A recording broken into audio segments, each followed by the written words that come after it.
Okay, welcome to Focus Today. I'm your host, Perry Atkinson. And of course, we're all eyes on Washington, D.C. these days with the shutdown. Will they end it with the nuclear option today? Who knows? But somebody may.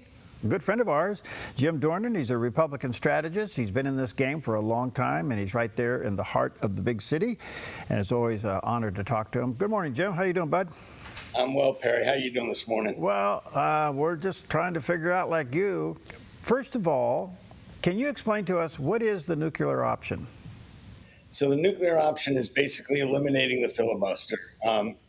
Very quickly, for those who don't know, filibuster is a tool used in debate in the Senate where you need 60 votes to overcome it, which in this day and age, divided country, we're never going to get 60 on either side. And so they've got to come up with some kind of compromise.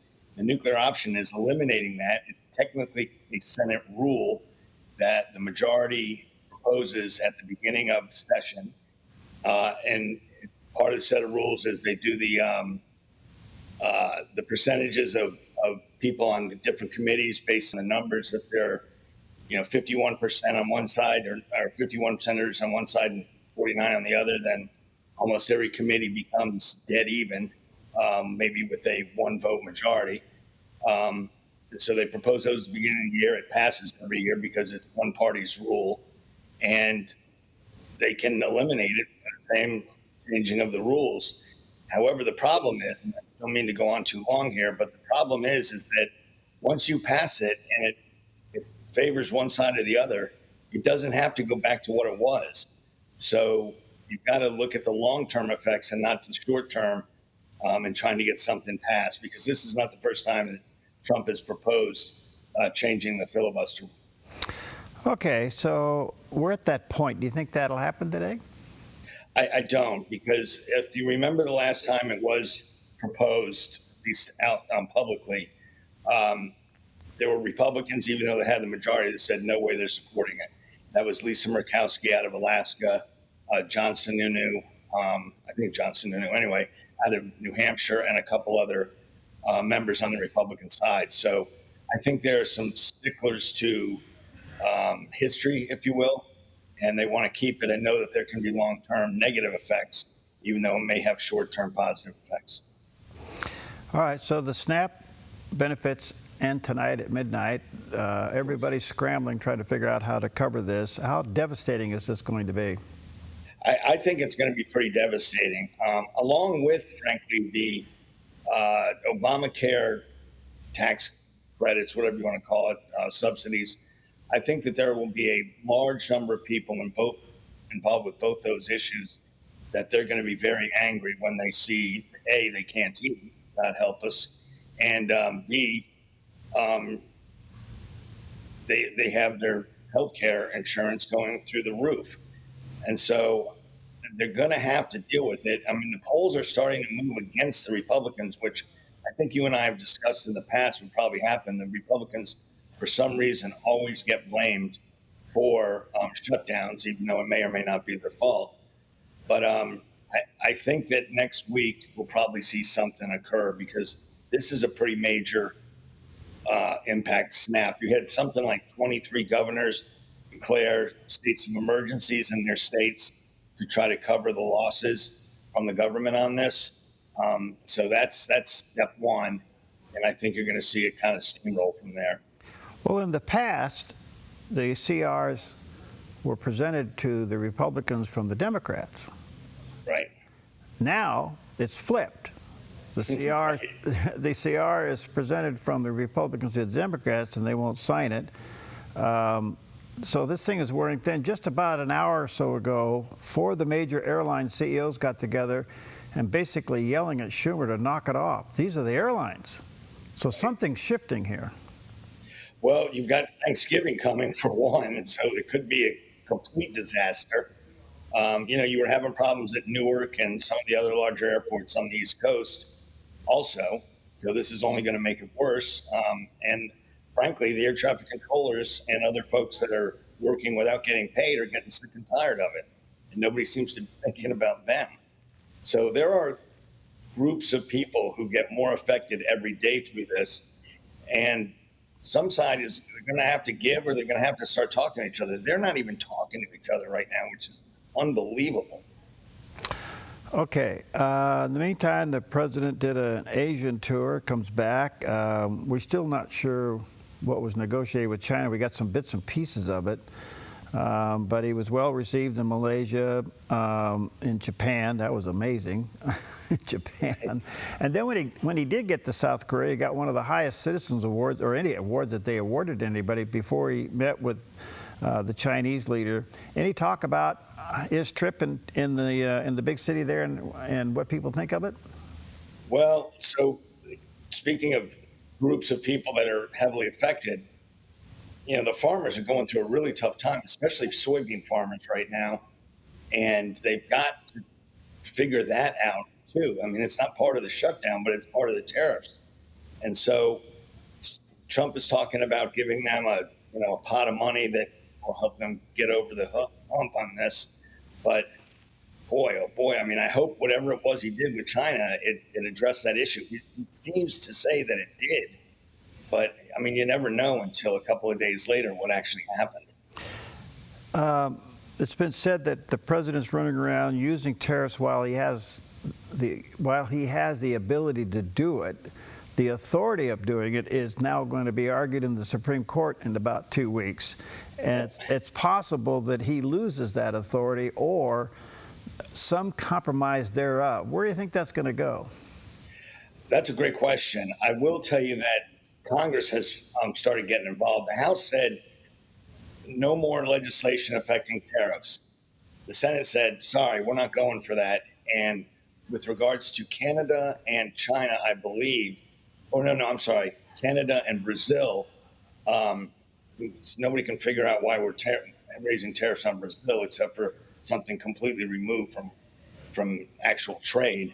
So the fact that the Senate is willing to step up and say, hey, you're affecting our farmers, or you're affecting our manufacturing, get this together. He hasn't, so they took it to the next level and went ahead and voted on it. Won't go anywhere because of what the House did, but I think the court obviously is watching what's going on out there.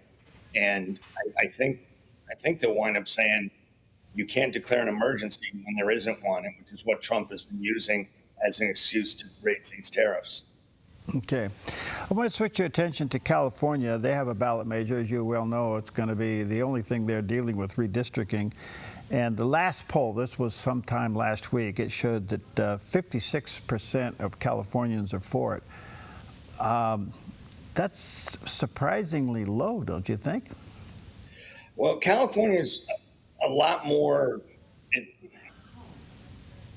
less divided, a lot more divided than people think. They think it's a hardcore blue state, and in many ways it is. San Francisco, Los Angeles, etc. But they're very devoted to their independent redistricting commission on both sides, both Republicans and Democrats. But we may have talked about this earlier. Newsom is kind of gauging his presidential aspirations on that amendment. And so he spent a lot of money. And on the other side, the Republicans that were involved in the independent commission have started to withdraw their money. So I think that's why you're seeing the numbers change in favor of the Democrats. And, this whole thing is a mess. It started with Texas, and, they got 5 seats there. There are hardly any Republicans in the House in California that will exist anymore if they go ahead and do this. And now you've got other states like Indiana. You had Andy Harris on from Maryland earlier. His seat is being targeted, and we watched it right here in our backyard here in D.C. And so I don't know where this is going to stop, but I think the bigger the states that do it and the more that come to some kind of agreement one way or the other, I think you're going to see, much like the shutdown, you're going to have to find a compromise to it. Well, what's so interesting about this, that redistricting wasn't on the agenda for California.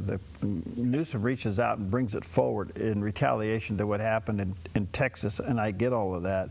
But that's a big risk, given the fact that his popularity is sliding so fast. He loses this, it could be a big problem for him. No question about it. And I think you'd say the same thing about Ben Youngkin if his candidate in Virginia loses. It's a risk, but right now I think voters are looking to for continued change. I think affordability, again, will be a big issue, and you've got to go outside the block. And I think that that's what Newsom has decided, and that's where he's placing his bets. I wish I had the clip for you. I should have got it, but I don't have it. But I'll paraphrase the quote from Governor Newsom that he made on an interview just a couple of days ago, that President Biden was the most significant president in our lifetime. Well, proving that you can't legislate at age 85, yeah, he is. Well, we all know he's running for president, Newsom, and I guess right now he's kind of seen as the fair-haired boy, but there's others out there doing well, too. I mean, I say well, at least I think he's going to have some competition, but boy, the left bench is just flat as a pancake. There doesn't seem to be anything there. Well, and Harris did them no favors whatsoever, running an awful race that she ran. And right now, remember that they're both sides, because we will have an open primary on the Republican side as well. They're trying to become the next Trump, and they are looking for how they can appeal to the base. And that's who their audience is right now. They're not thinking about the general just yet. And you're right about Newsom's numbers. They're not good. But if he continues and takes this redistricting thing to the next level, I think he's well positioned to do it. But yes, it's very much a risk. Okay, we also, just briefly, Jim, as you well know, we got some off-year elections. The big one, all eyes on New York City. Mondani has lost, but he's still ahead 16 points. Cuomo is coming up, and I don't know if the Republican and Cuomo ever get together and make a deal and the Republican gets out. But it looks like Mondani will win, but on the other hand, he may not. What you thinking? I think right now, if I had to guess, he's got younger voters behind him right now, and they seem pretty well motivated.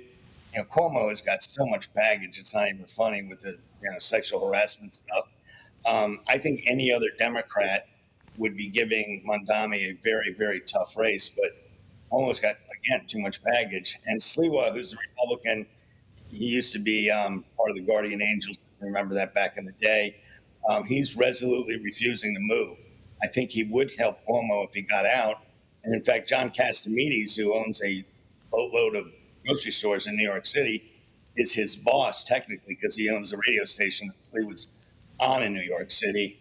And he's been pretty public about wanting Sliwa out, but Sliwa's not listening. So I think Mondani is going to win, and I think he's going to be a target for Republicans in 2028. Virginia? Virginia, I think that with the stuff with the Attorney General candidate, Democrat, he loses. I think I saw numbers this morning said he's losing by 10. I think the lieutenant governor race is up for grabs, and I think the governor race is the Democrat wins. She's very much a moderate. She's a former CIA operative, and she was very moderate congresswoman for 8 years, I believe. So I think she probably beats the Republican Winsome Sears, who frankly just isn't a very good candidate. She won because Youngkin did, basically. Youngkin pulled everybody up top with him 4 years ago. And New Jersey? New Jersey's 50-50. I think that Citarelli, the Republican, came within 4 last time against Murphy, the current governor. He's run a much better race, and I think the Republicans have a very good shot at it. Even though the Democrat is frankly fairly moderate too, she just has not run a very good race either. So I think if I had to go one way or the other, I said Citarelli probably wins, but it's going to be very, very close. And then one last question, Jim. It's really not all peaches and cream with the Republicans in the House. I think obviously the Speaker is really having some challenges with people like Marjorie Greene and others. How dangerous is that split? Well, I think it's dangerous going into an off-year election because, as history has dictated in the past, the party in power usually does not do well in an off-year election. And with Trump in the White House, that kind of gives Democrats reasons to come out and vote. And with Trump not on the ticket, a lot of Republicans just won't go to the polls. So they need to really get it together if they expect to hold on to it. redistricting or not, I think they're going to have a tough time of it. And I think it's going to make 2028 very interesting. 2026 will make 2028 very interesting. All right. Well, my last question is, it is Halloween. What are you dressing up as tonight going to the White House to trick or treat? So believe it or not, I have a really good MC Hammer outfit. I thought maybe... I think you ought to go. I think you ought to go as the auto pin. I like to keep them guessing, Perry. You know that. Hey, God bless you, Jim. Take care. Good to see you, buddy. Hey, happy anniversary, by the way, too. Okay, see you later. Okay. Bye.